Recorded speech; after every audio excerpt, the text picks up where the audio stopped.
पड़ोसी हैं उनका ये कहना है कि विक्की की जो मालिहात थी वो इस तरह की नहीं थी कि वो कहीं आ जा सके, क्योंकि कोई काम धाम नहीं करता था, शराब का आदी था और उसके अलावा उसके घर में कौन कौन लोग जुड़ते हैं, कब कब कौन आता है, इसके बारे में उनका ये कहना है कि कई लोग आते थे, लेकिन ये नहीं पता कि क्या इन आरोपियों में से कोई था। क्योंकि जो पड़ोसी के अलावा जो परिवार के जो सूत्र बता रहे हैं कि यहाँ पर सागर सबसे ज़्यादा आता था। उसके बाद उसने मनोरंजन डी जो दूसरा आरोपी है उसको लाने की यहाँ पर कोशिश की, यानी जो परिवार था, जो उसकी पत्नी थी, वो अच्छी तरह जानते थे कि नजर आ रही है और प्लानिंग और प्लॉटिंग जो है जरूर की गई है यहाँ पर। लेकिन प्रियंका, आपसे मैं जानना चाहूंगी, चारों आरोपियों को कब तक कोर्ट में पेश किया जाएगा? देखिए, अभी तक जो जानकारी मिल रही है उसके हिसाब से बताया जा रहा है कि तकरीबन 2 बजे इसी पटियाला कोर्ट में इन तमाम आरोपियों की पेशी होगी, क्योंकि एक के बाद एक जो कड़ियां हैं वो पुलिस लगातार जोड़ती जा रही है। जिस तरीके से ये जानकारी सामने आई कि इसी साल मार्च में भी इन तमाम लोगों की मुलाकात हुई थी, वो एक किसान प्रोटेस्ट था जहां पर इन लोगों की मुलाकात हुई थी। उसके बाद यहाँ पर सागर ने आकर पार्लियामेंट के आसपास उसकी सुरक्षा किस तरीके की होती है उस तमाम चीजों को लेकर एक रे की तरह भी की थी। और ये तमाम जानकारियां जो है वो जांच के माध्यम से ही पता चल रही है।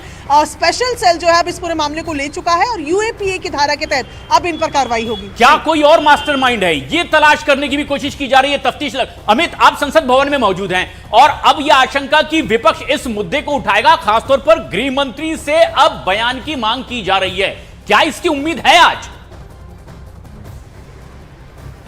देखिए, विपक्ष के सांसद और कांग्रेस के सांसद नासिर हुसैन ने राज्यसभा में नोटिस दिया है और इस बाबत विस्तृत चर्चा की मांग की है। इंडिया ब्लॉक गठबंधन की जो बैठक है वो इस मुद्दे को लेकर चल रही है कि भविष्य में ऐसी घटनाओं की पुनरावृत्ति न हो। तो अब यह देखना होगा कि सरकार की ओर से इस मुद्दे पर बयान आता है या नहीं। हालांकि कल लोकसभा स्पीकर ने संसद में यह साफ कर दिया था कि इस मामले में 2 लोगों को गिरफ्तार कर लिया गया है और जो भी विस्तृत कार्रवाई है वह जारी है। इसके अलावा जो सबूत है वह भी बरामद कर दिए गए।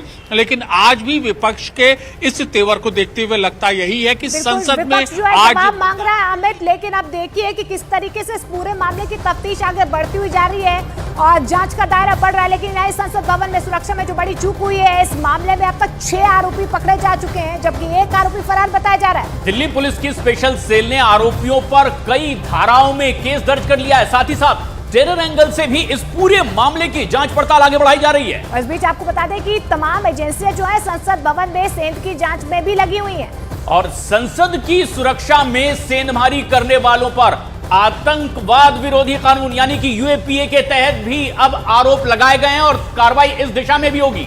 साथ ही आपको बताते हैं कि दिल्ली पुलिस की एंटी टेरर यूनिट भी इस पूरे मामले की जांच कर रही है। यहाँ पर एंटी टेरर जो यूनिट है वो भी अब कहीं ना कहीं तफ्तीश करेगी इस पूरे मामले की। और सबसे खास बात यह कि जांच एजेंसियां राष्ट्र विरोधी एंगल से भी इस पूरे मामले की जांच पड़ताल में आगे जुटी हुई है और इस दिशा में तफ्तीश आगे बढ़ाई जाएगी, उनके साथियों की तलाश भी की जाएगी।